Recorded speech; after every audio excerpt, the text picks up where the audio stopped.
내용이 없는 것도 그냥 뭐 이렇게 눈에 그냥 보여가지고 뭐 읽고 그러네 제가.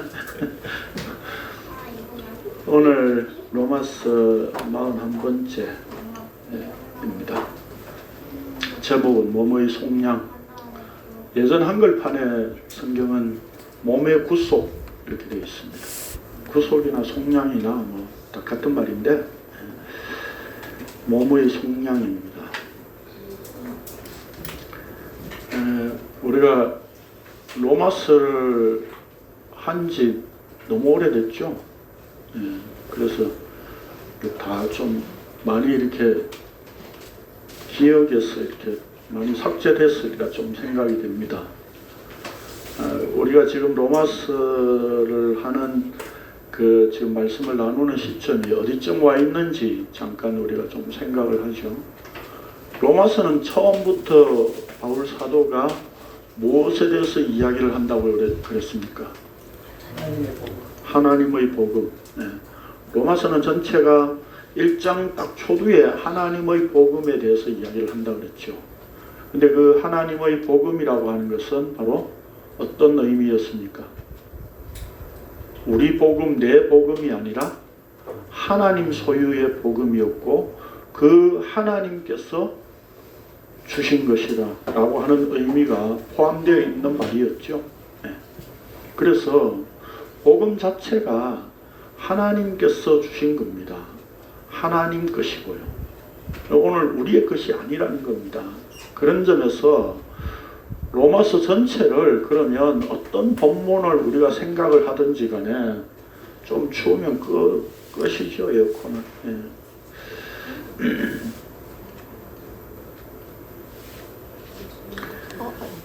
제가 했어요, 주세요. 거기는 손대지 마십시오. 그래서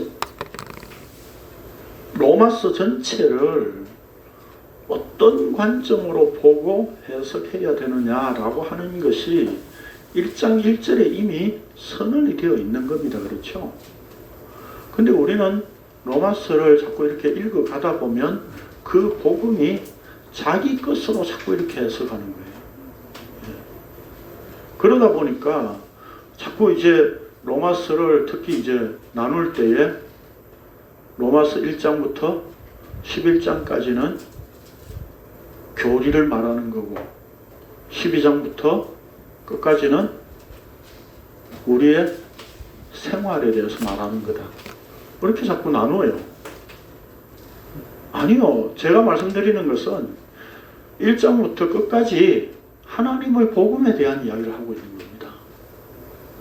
성경은 우리의 삶을 이렇게 살아라 저렇게 살아라 그렇게 말씀하고 있지 않습니다. 그러면 간음하지 말라 술 취하지 말라 이런 건 뭐냐? 그거 다 복음을 이야기하는 거예요.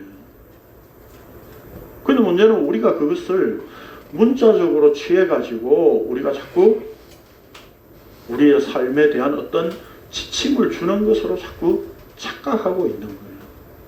성경은 하나님의 복음에 대한 책입니다. 그 복음은 한마디로 뭡니까? 예수 그리스도시죠. 그래서 1장 1절에서 로마서는 7절까지가 한 문장이라고 그랬죠. 그래서 1장 1절부터 7절까지 굉장히 길게 바울이 끊지 않고 한 문장으로 말하고 있어요. 근데 그 한 문장 안에 뭐가 들어있습니까? 하나님의 복음이라고 해놓고 영어로는 하나님의 아들이고 육으로는 다윗의 후손으로 이 땅에 오신 분이라고 선언하면서 그 다음에 로마 교회 교인들을 향해서 바울이 우리가 같이 이 복음을 받은 존재다. 그것이 1장 1절에서 7절까지 이야기를 하고 있는 거예요. 그러니까 복음은 그 아들 예수 그리스도 그분이 이 땅에 오셔서 십자가에 죽으신 것인데 그 죽으신 것만으로 끝 그게 복음이야. 이게 아니라는 겁니다. 그렇게 하면 그 복음은 그냥 공중에 붕 떠 있는 복음일 수밖에 없는 겁니다. 그것을 어디에 적용시키셨습니까? 하나님께서 성령께서 자기 백성들에게 적용시키셨습니다. 그렇죠? 그래서 그들을 뭐라고 이야기합니까? 그 그리스도와 연합된 자, 한 몸인 교회, 그 교회를 이루신 것까지가 복음이에요. 그렇기 때문에 오늘 우리가 난 복음을 그냥 알아 라고 하는 것으로 지식적으로 가지고 있어야 되는 것이 아니라 주님의 한 몸임을 늘 우리는 확인할 수 있어야 그게 복음의 전체적인 내용이다라고 하는 겁니다. 자, 그런 점에서 우리가 로마서 서두에서 무엇을 이야기하는가를 우리가 좀 생각을 했고요. 그리고 나서는 바울이 계속해서 하나님의 심판, 우리의 죄에 대해서 철저하게 폭로했습니다. 그리고 이제 7장에 와서 봅시다. 교환해 놓습니다. 7장에 와서 바울 사도는 7장에서 성도가 마음으로는 하나님의 법을 원하지만 육신으로는 죄의 법에 사로잡혀 있는 상태로 말했었습니다. 그러나 그것이 결코 비참한 상태에 있는 것은 아니다라고 하는 것입니다. 왜냐하면 예수 그리스도 안에서는 정죄함이 없기 때문입니다. 그래서 8장 1절에서 그러므로 이제 그리스도 예수 안에 있는 자에게는 결코 정죄함이 없나니 이는 그리스도 예수 안에 있는 생명의 성령의 법이 죄와 사망의 법에서 너를 해방하였습니다 라고 했습니다. 그렇기 때문에 주님의 몸된 교회요 성도는 예수 그리스도 안에 있는 자로서 안에 있는 자로서입니다. 안에 있는 자로서 육에 속한 자가 아니라 영에 속한 존재로 정의하였습니다. 영에 속한 존재로 정의하고 있다는 것은 그리스도의 영이 거하신다는 것입니다. 왜냐하면 예수 그리스도를 죽은 자 가운데서 살리신 영이시기 때문입니다. 그러므로 생명을 주시는 성령께서 몸의 행위들을 죽이시는 그것이 사는 것입니다. 그래서 하나님의 영으로 인도함을 받는 자는 하나님의 아들들이라고 하였습니다. 이게 복수로 되어 있다고 그랬죠.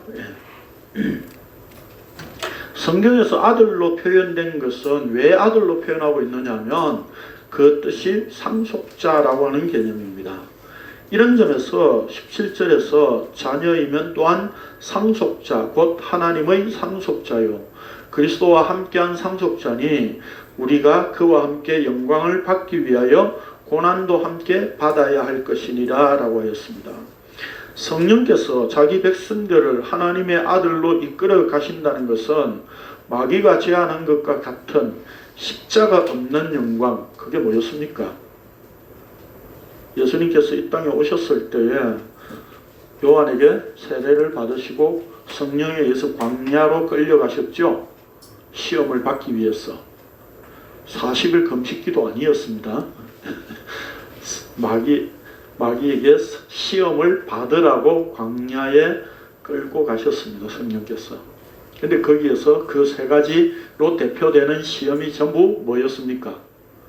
너 십자가 없이 구원을 이루어 라고 하는 것이 핵심이었습니다. 그래서 맨 마지막에 자기한테 절하면 천하만국을 보여주면서 이게 다 주겠다. 이 영광 다 주겠다. 그게 뭡니까? 십자가 없는 영광이었다 이 말입니다. 그러나 예수님은 이 땅에 오실 때부터 이미 십자가를 지기로 작정하셨던 겁니다. 자, 그래서 예수 그리스도께서 죽음으로 지신 십자가 영광입니다. 그렇다면 그 십자가 영광은 고난과 분리된 것이 아니며 고난 뒤에 영광이 오는 것이 아니라 예수 그리스도와 함께한 고난 그 자체가 영광입니다. 이게 우리가 앞 본문까지 생각했던 약 한 달 전입니까? 생각했던 내용이에요. 기억나시죠? 그래서 십자가의 길을 가는 것 자체가 고난이고 영광이다. 고난과 영광은 분리되는 문제가 아니라고 말씀드렸습니다. 자, 그래서 바울 사도는 생각하건대 현재의 고난은 장차 우리에게 나타날 영광과 비교할 수 없도다 라고 하였습니다. 생각하건대 라고 하는 말은 제가 비교 번역본 보내드렸는데 보면 전부 다 이렇게 생각한다, 저렇게 생각한다 그랬죠. 그 우리말에서 이렇게 생각하건대 하면 이게 감흥이 별로 없어요. 이게 뭔가 가정적인 것 같이 들리잖아요. 그렇죠? 예. 그래서 옛날에 제가 들은 이야기 중에 그런 이야기가 있습니다. 신학을 유학을 갔는데 우리나라 이제 교수가 그 추천서를 써주는데 엑설런트라고 막 써준 거죠. 예. 그랬는데 면접을 보는데 미국 교수가 신학 교수가 목사의 소명이 있느냐, 목회의 소명이 있느냐, 신학을 해야 되는 소명이 있느냐 물었어요. 대답을 뭐라고 했느냐면 I think so 그랬어요. 나도 그렇게 생각한다고. 그 신학 교수가 뭐라고 생각했겠습니까? 이건 아니라고 본 거죠. 생각이 아니라 그냥 확실하게 yes라고 대답을 했었어야 되는데 이 사람은 이제 폼 잡느라고 I think so 이렇게 말을 한 거죠. 우리나라 어법의 영어식 표현인 거죠. 그러니까 우리나라 사람들이 이렇게 생각한다는 거 하는 거, 요즘 TV에도 말하는 거 보면 나도 그렇게 생각을 해. 뭐 그런 것 같아요. 보통 그렇게 표현 많이 한다고요. 자기가 그러면 그렇게 표현하면 되는데 뭔가 같아요. 늘 그런 식으로 우리는 표현을 하죠. 이게 뭐 겸손한 말처럼 보이지만 사실은 불확실한 거예요. 그냥 좋으면 좋다 하면 좋은 것 같아요. 늘 인터뷰하는 거 늘 그래요. TV에 보면. 그러니까 이게 생각한다라고 하는 말을 지금 이 본문에서도 우리가 그냥 단순하게 바울이 그 정도로 이렇게 생각한다 그런 개념으로 우리가 받아들일 수 있는데 그런 개념은 아닙니다. 헬라어로 로기조마이, 이 예전에도 몇 번 말씀드렸죠. 간주한다, 생각하다, 신중히 생각하여 결론짓다, 혹은 상업적으로는 계산하다 이런 말입니다. 이런 다양한 뜻인데 이 단어의 뜻을 가지고 이 말씀을 생각해 보면 지금의 고난은 드러날 것과는 비교될 수 없을 만큼, 즉 계산이 되지 않을 만큼 바울은 신중히 생각하여 내린 결론이라고 하는 의미가 담겨 있는 겁니다. 그리고 여기 나타날 영광과 비교할 수 없도다 그랬는데 나타날이라는 말은 헬라어로 아포칼립토라고 하는 단어인데 이건 없던 것이 갑자기 나타나는 게 아니에요.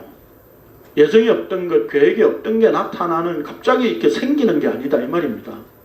이 단어의 의미가 감추어져 있고 덮개로 덮어져 있던 것이 덮여져가 맞죠? 국어 선생님 두 분이 계셔가지고 좀 쫄이네요. 맞죠? 덮여져가 맞죠? 제가 어제 교환을 좀 일찍 제가 좀 하고 저녁에 좀 나갈 일이 있어가지고 좀 급하게 하다 보니까 오차가 많아요. 그리고 또 천집사님한테 제가 아침에 복사를 좀 부탁하게 늘 미안해서 토요일날 저녁에 빨리 보내드리려고 하는데 잘 안 되더라고요. 그래서 이게 가려져 있던 것이 이렇게 공개된다는 의미예요. 그러니까 이 나타난다는 의미는 즉 십자가로 말미암아 주어지는 영광은 이미 주어진 것과 같은 거예요. 주어진 거다 이 말입니다. 이런 뜻입니다. 그러니까 다름없는 것이다 제가 이렇게 표현했는데 그냥 주어진 것이에요. 그렇다면 왜 십자가를 영광으로 보아야 합니까? 23절에 보면 그뿐 아니라 또한 우리 곧 성령의 처음 익은 열매를 받은 우리까지도 속으로 탄식하여 양자될 것 곧 우리 몸의 속량을 기다리느니라 라고 하였는데 여기서 성령의 처음 익은 열매를 받은 우리 라고 하였는데 이 말을 좀 쉽게 풀이하자면 성령의 첫 열매를 소유한 우리 그런 뜻입니다.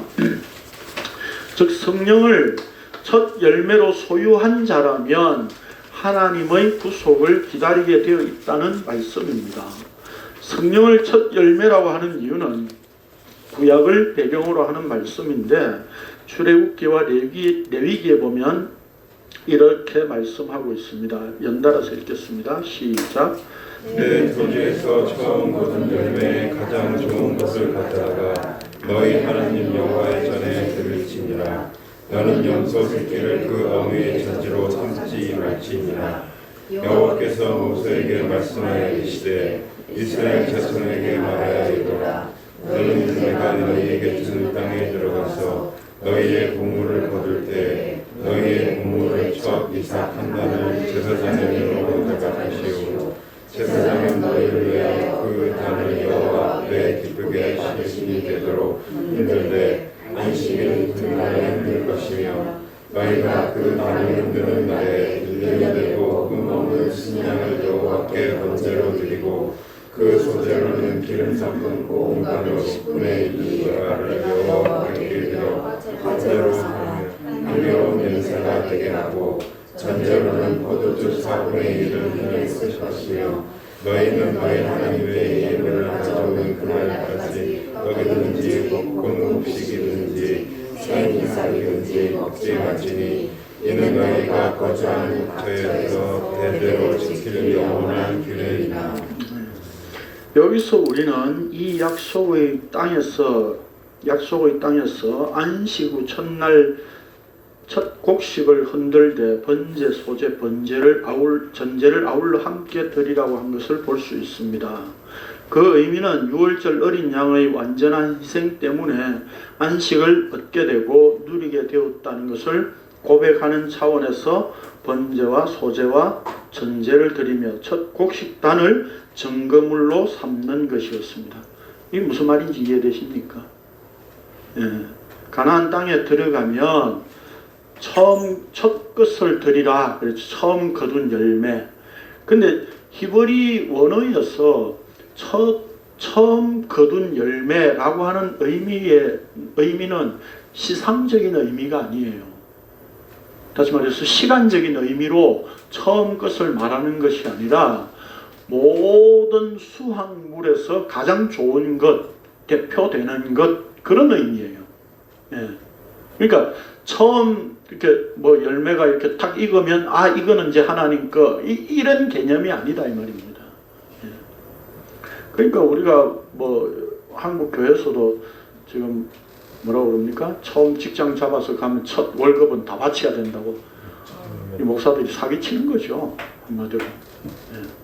아니 그거 다 바치면 뭐 어떻게 살아? 먹고 살라고 월급 받는데.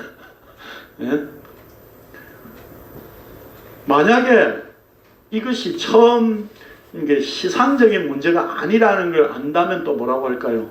1년 거 다 바치라고 할까요? 전체니까. 이 말이 안 되는 겁니다. 그러니까. 그런데 여기에 이 처음 그 대표되는 것을 가지고 번제와 소제와 전제를 드린다는 겁니다. 그럼 이 의미는 뭡니까? 그 속에 무슨 의미가 들어있다고요? 가나안 땅에서 얻은 그 수확물로 번제와 소제와 전제를 드림으로 말미암아서 이 세 제사는 가난한 자들까지도 다 드릴 수 있는 가장 기본적인 제사입니다. 그렇게 해서 그 수확물을 가지고 와서 지금 이 제사를 드린다는 이야기는 그 제사를 통해서 이루실 메시아의 희생, 그걸 확인하라는 뜻입니다. 그러니까 가나안 땅에 그들이 농사 지어서 얻을 수 있었던 그 수확의 열매는 무엇 때문에 얻을 수 있었다고요? 애굽에서 유월절 어린 양의 희생 때문에 우리가 하나님의 안식의 약속의 땅에 와 있습니다 라고 하는 것을 제사로서 확인해라 이 말입니다. 그래서 그 제사 안에 뭐가 있다고요? 예수 그리스도의 희생이 들어있는 겁니다. 그분의 희생으로 너희들이 누리는 안식이야, 이런 개념이에요. 그러니까 이게 무슨 추수감사절, 맥주감사절 이런 개념하고 전혀 관련이 없는 겁니다. 지금 이런 말씀들이요. 오늘날 우리는 이걸 가지고 뭐 맥주감사절, 추수감사절 이런 데 자꾸 연결시키고 갖다 붙이는데 그것과 전혀 관련 없는 이야기입니다. 자, 이런 점에서 첫 곡식단을 흔드는 것은 하나님께서 계속해서 곡식을 거두게 해 주실 것을 확인하는 것이기도 하였습니다. 이러한 안식을 예수님이 성취하셨고 그 안식을 계속 이어가도록 하시기 위하여 하나님께서 보내신 분이 성령이십니다. 그렇기 때문에 바울 사도는 성령의 첫 열매라고 하였습니다. 따라서 예수 그리스도께서 성령을 보내신 것은 자신의 십자가의 근거에서 성령을 주시며 자기 백성을 살게 하시겠다는 보증입니다. 그래서 에베소서에서도 이렇게 선언했습니다. 시작. 그 안에서 너희도 진리의 말씀 곧 너희의 구원의 복음을 듣고 그 안에서 또한 믿어 약속의 성령으로 인치심을 받았으니 이는 우리 기업의 증인 되사 그 어떤 것을 성령하시고 그의 영광을 찬송하게 하려 하심이라. 예. 결국 우리를 구속으로 이끄시는 분은 내가 아니라 성령이십니다. 예수님께서 성령님을 통해 우리 안에서 늘 탄식하게 하십니다. 성령께서 우리로 하여금 몸의 속량을 기다리게 만드시는 것입니다. 그것이 성령의 사역입니다. 성령께서 몸의 속량을 반드시 이루실 것이기 때문입니다. 속량이란 아폴리트로시스라고 하는 이 단어의 뜻은 속전을 받고 즉 몸값을 받고 놓아준다는 뜻입니다. 그러니까 이 당시에 성경시대 당시 고대 근동이나 성경 예수님 시대 당시에는 이 노예들을 돈으로 주고 샀잖아요. 물건으로 여겨가지고. 그래서 그 몸값을 돈을 주고 놓아주는 것. 그게 해방이죠. 노예에서 해방. 그 해방을 말하는 단어입니다. 그래서 구속, 해방이라는 말입니다. 근데 이것을 그냥 속량이라고 하지 않고 우리 몸의 속량이라고 하였습니다. 왜 이렇게 표현하고 있을까요? 우리란 단순히 바울을 비롯한 이 서신을 받는 로마 교회 교인일 수 있지만 바울 서신에는 언제나 지상에 있는 교인들을 교회로 보는 것이 아니라 예수 그리스도와 하나 된 자들로서 교회를 말합니다. 이거 몇 번 설명을 드렸었죠. 바울 서신을 비롯해서 모든 서신서들을 우리가 이해할 때에 예를 들면 바울이 지금 로마 교회에 로마서라고 하는 편지를 보냈잖아요. 그렇죠? 그럼 로마에 있는 사람들, 그 사람들이 다 교회라고 보는 겁니까? 바울은 그렇게 보지 않는다 이 말입니다. 고린도에 있으면 고린도의 사람 다 주님의 몸된 교회라고 이렇게 바울은 보고 있는 게 아니에요. 그러니까 우리가 서신서를 이해할 때에 다시 한번 설명드리는데 서신서를 이해할 때 어떻게 이해해야 되느냐면 바울이 너희들 간음하지 마. 너희들 왜 방언을 함부로 해. 뭐 이런 얘기들을 하잖아요. 그러면 야 너희들 그거 좀 수정하고 좀 이렇게 고치면 정말 제대로 된 좋은 교회가 될 텐데 왜 그러고 있어. 그런 얘기가 절대 아니다 이 말입니다. 바울이 이야기하는 것은 주님의 몸된 교회는 따로 존재합니다. 주님의 몸으로서의 그 예수 그리스도를 머리로 하는 몸으로서의 그 교회는 바울의 머릿속에 따로 존재하고 있는 거예요. 다른 말로 하면 하늘의 묵시 속에 존재하고 있는 거예요. 그걸 바울이 서신을 쓰면서 뭐라고 이야기하냐면 너희들은 간음하는 게 이 본래 주님의 몸된 교회와 맞지 않는 거야. 그 얘기를 하고 있는 거예요. 이거는 주님의 몸된 교회와 안 맞는 거예요. 주님의 몸에 안 맞는 거야. 맞지 않는 것이야. 이렇게 말하고 있는 거예요. 그러니까 요한계시록의 7교회를 나올 때 제가 요한계시록 묵상을 보내드릴 때도 그 얘기 했었죠. 그 7교회가 진짜 교회가 제대로 된 교회로 보고 이야기하는 게 아니라 주님의 몸된 교회 너희들 이 부분은 맞지 않고 이 부분은 맞는구나. 그런 얘기를 하고 있는 거예요.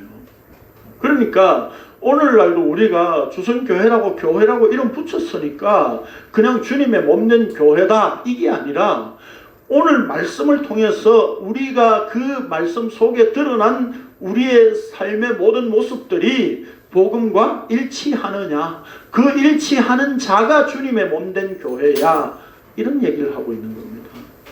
그런 뜻입니다. 자, 이런 점에서 바울은 이미 우리라고 그래서 표현했었습니다.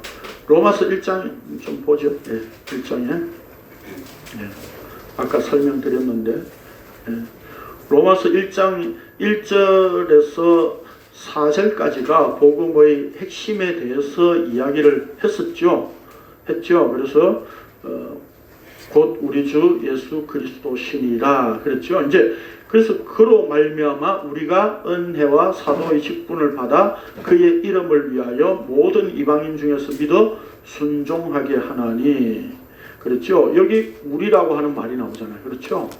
이 우리는 지금 바울 한 개인만 이야기하는 게 아니고 로마 교회에 있는 사람들을 두고 하는 이야기가 아니라 앞에 1절에서 4절까지의 그 복음의 핵심이 받아들여진 자, 그 사람을 우리라고 이야기를 하는 거예요.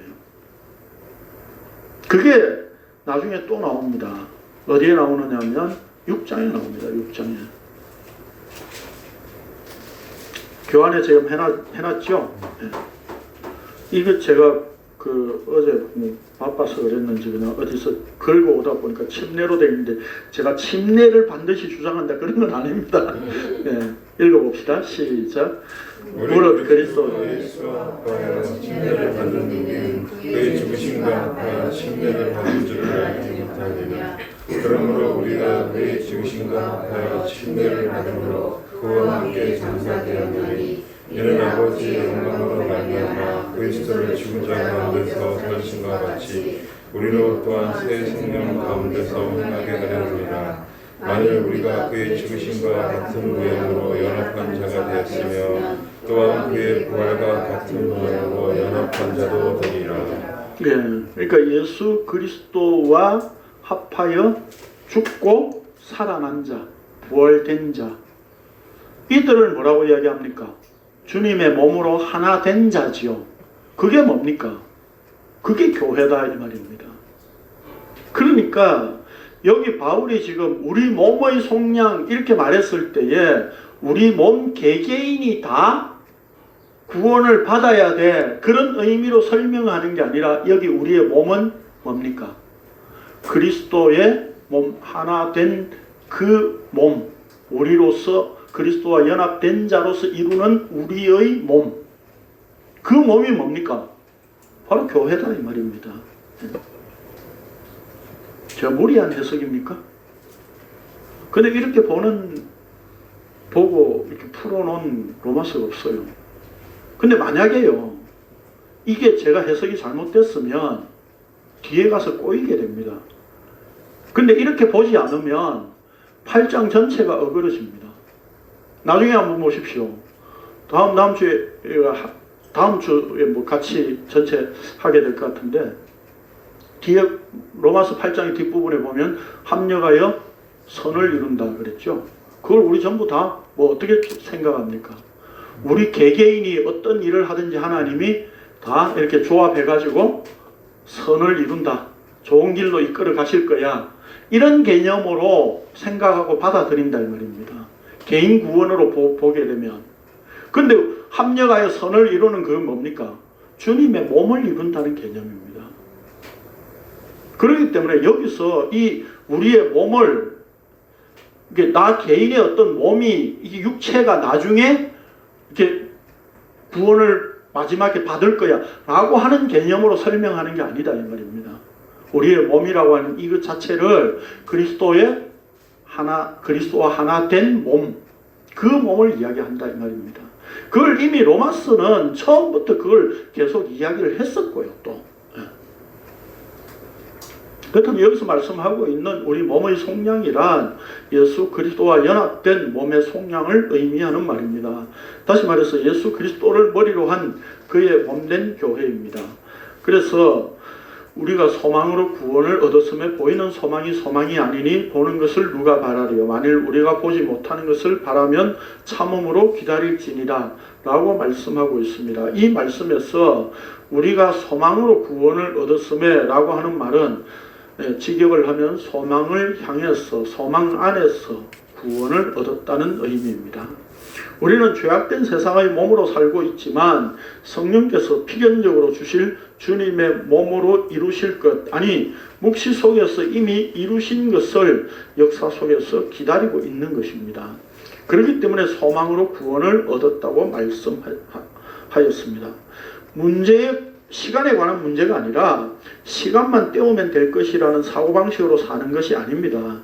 얼마나 버틸 수 있는가 버티는 게 아닙니다. 또 막연하게 먼 미래에 우리 손에 주어질 것이니까 안심하고 그냥 있자, 그런 것도 아닙니다. 성령께서는 이미 이루신 것을 우리 안에 넣어놓고 시작하신다는 뜻입니다. 아니 우리를 이미 구원을 이루신 예수 그리스도 안에 던져놓고 시작하셨습니다. 그렇기 때문에 반드시 끝을 보실 것입니다. 우리의 지금 역사 시간적인 관념에서 끝을 보실 것이다 라고 말씀하고 있지만 하나님 편에서는 뭡니까? 이미 다 이루신 겁니다. 완성되어 있는 겁니다. 이 모든 것이 말씀 안에 있는 일이기 때문에 내가 끝을 보는 것이 아니라 하나님의 구원을 시작하신 주님께서 성령님을 통해 끝을 보시는 겁니다. 그러므로 고난은 성도됨과 구원의 합당함을 드러내며 세상이 심판받아야 마땅함을 드러낼 수밖에 없습니다. 이 과정에 우리는 고난이라고 하는 것이 있을 수밖에 없죠. 그게 우리가 지난주 나누었던 말씀이죠. 그래서 세상이 끝나는 날까지 이것은 계속됩니다. 성도는 궁극적으로 주님이 다시 오셔서 주시는 영광을 지금 고난으로 앞당겨서 누리고 있는 겁니다. 그래서 우리가 살고 있는 이 시점은 모두가 심판의 과정으로 볼 수밖에 없습니다. 그렇기 때문에 세상의 발전과 개선, 개혁이라는 것은 이런 환상을 가질 수 없는 겁니다. 그러니까 교회 개혁, 이런 이야기를 하는 사람은 뭡니까? 교회가 점차적으로 더 자꾸 이렇게 좋아지도록 만들어야 된다고 하는 그런 환상에 사로잡혀 있는 거죠. 개혁이 아니, 애초에 그 교회의 모습이 아니면 애초부터 아닌 거예요. 날마다 버려지는 겁니다. 자, 이러한 세상에서 이게 여기서 빠졌는데, 신자로서 산다고 하는 사람들이 평화로움을 꿈꾸는 것이야말로 환상입니다. 그는 그저 유토피아일 뿐이죠. 그렇다면 우리는 불교에서 말하는 것처럼 체념하고 살아야 됩니까? 염세주의자들이 말하는 것처럼 세상을 비판하다가 죽어야 하는 것일까요?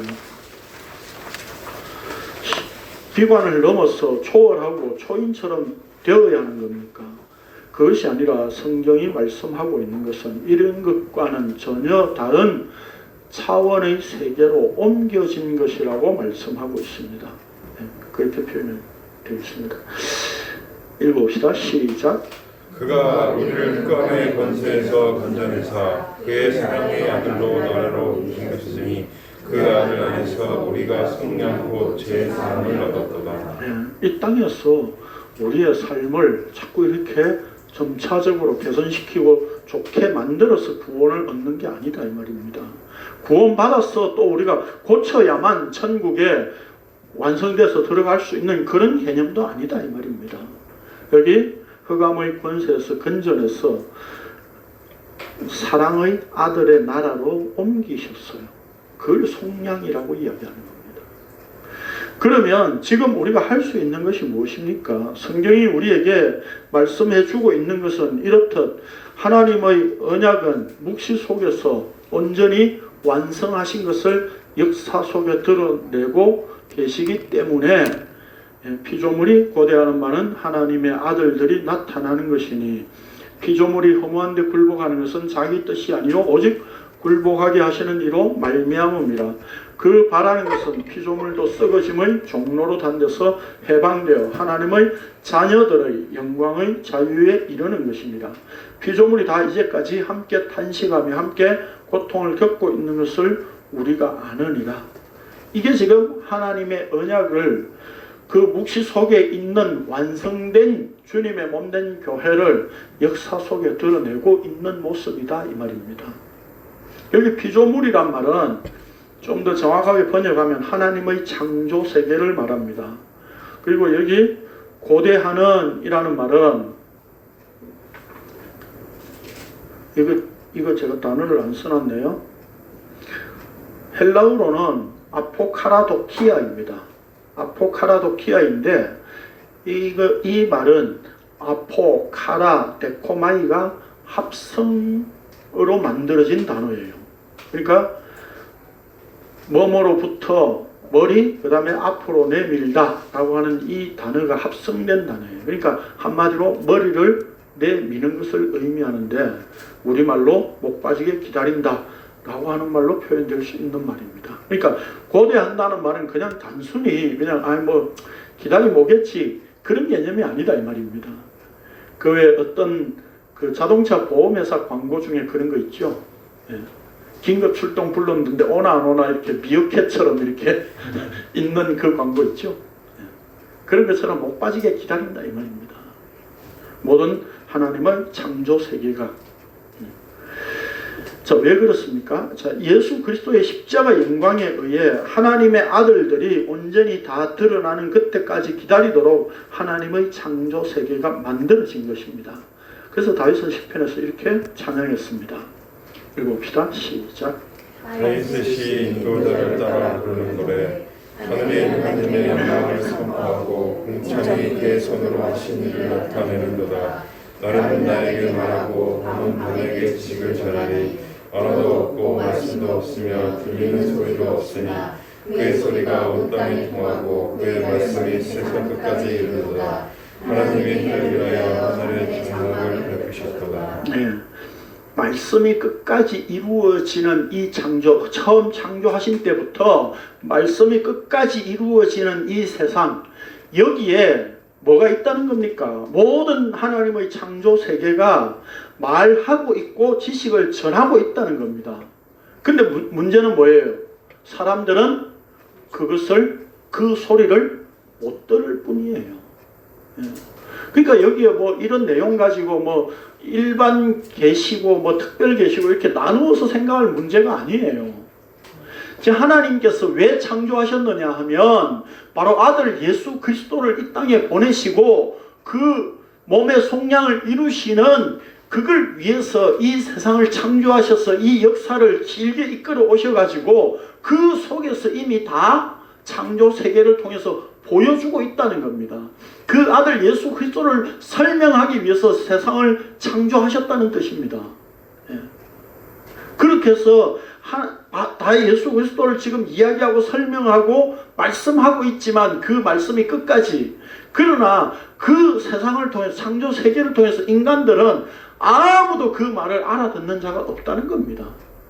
단지 뭡니까?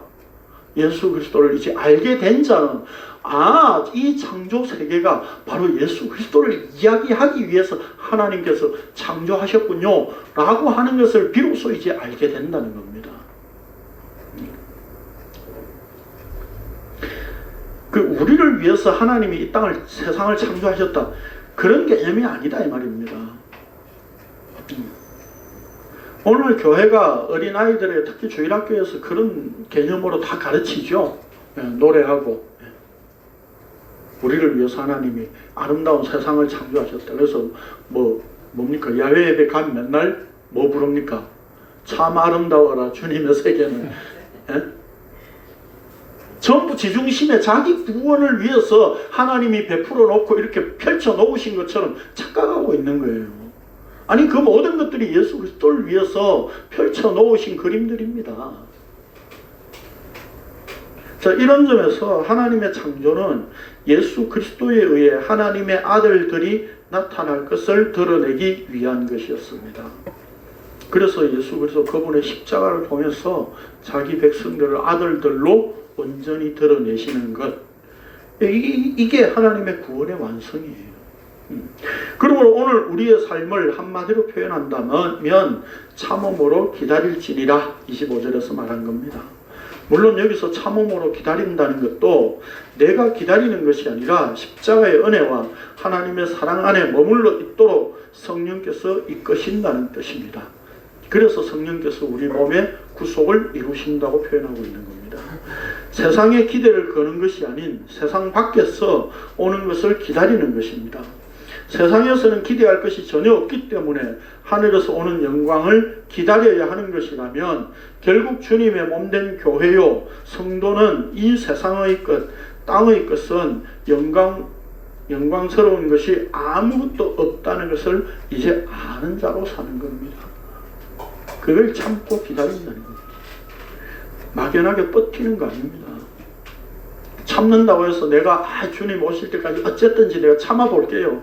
이를 악물고 내 고집과 내 어떤 자존심 가지고 버티는 게 아니에요. 성경에서 인내라고 하는 말은 하나님께서 하나님 자기 안에 머물러 있도록 만드시는 걸 인내라고 이야기합니다. 이 참고 기다리는 것. 그 성령께서 우리로 하여금 그 십자가 안에 머물러 있도록 만드시는 이 역사 때문에 오늘 우리는 이 몸의 속량을, 우리의 몸의 속량, 주님의 온전한 몸으로 드러날 것을 기다리고 있는 거예요. 그게 구원이에요. 오늘 우리는 지금 이 몸의 속량을 기다린다면 그 온전한 예수 그리스도의 몸, 그것 때문에 오늘 이 세상에 보이는 것들은 다 무가치한 것으로 보일 수밖에 없는 심판의 대상인 것으로 우리는 볼 수밖에 없다는 말입니다. 그렇다면 오늘 우리가 조선교회로 모였다고 해서 이게 주님의 몸이 아니라 조선교회로 모여서 말씀이 선포되어지고 그 말씀이 나누어질 때에 그 말씀 앞에 굴복되어진 자들을 주님의 몸이라고 선언하고 있습니다. 그 몸의 속량을 이루시는 분은 성령께서 끌고 가실 겁니다. 그래서 오늘 우리는 내가 무엇을 해서 안전빵으로 뭔가 구원에 안전하게 만들어야 되는 구원의 확신을 가져야 된다든지 하는 그런 것이 있어야 될 필요가 없다 이 말입니다. 내 쪽에서 자꾸 뭔가 구원의 근거를 붙잡아야 될 그런 어떤 이유가 없다는 겁니다. 성령께서 이루시는 이 일에 오늘 우리는 이 길을 갈 수밖에 없는데 이 길은 역사 속에서 드러난 길은 고난이라고 하는 영광의 길입니다. 기도하겠습니다. 거룩하신 주님 감사를 드립니다.